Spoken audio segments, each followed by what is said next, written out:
Dear students, similarly, business office has two parts.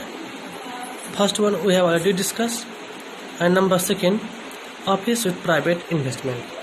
Many businesses are established with private investment for a profit motive. There may be established in the form of sole trading concern, partnership firm, or a company.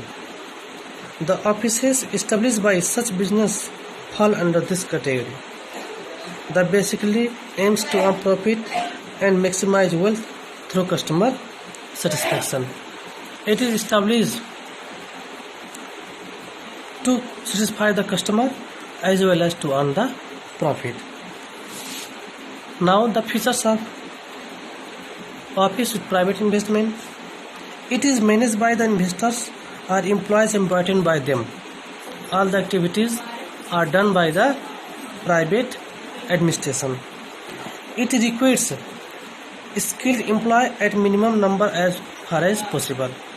It keeps less number of employees. It means it keeps a less number of employment so that it can earn more profit.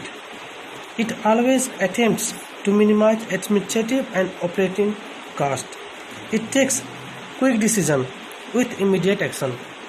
It does not keep delay on any work. Whatever the action have to take, it takes immediately. What the activities have to be done, it takes the action immediately. Like the same way, it expands or minimize the volume of business transaction considering the profit potential. It works according to the profit of the organization. It means if the profit is less, it minimize the work. If profit is high, it maximize the work. Understand? I think you have understand about office with private investment. And now last one is service motive office. Service motive office. Some organizations are established in the country not to earn the profit.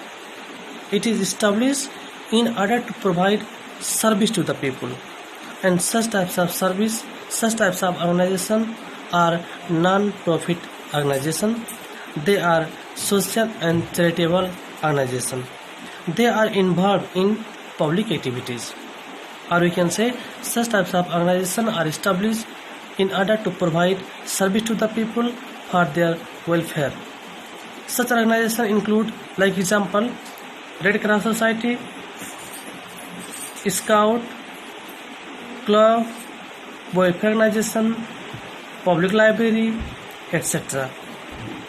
Like they support the people in like flood, landslide, earthquake, war, and other epidemic situations.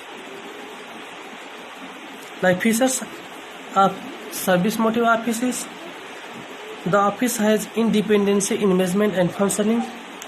It is a separate legal entity. Management and control are done by the management committee formed under certain rule. Its management committee is formed by the combination of people and they have their own rules and regulations.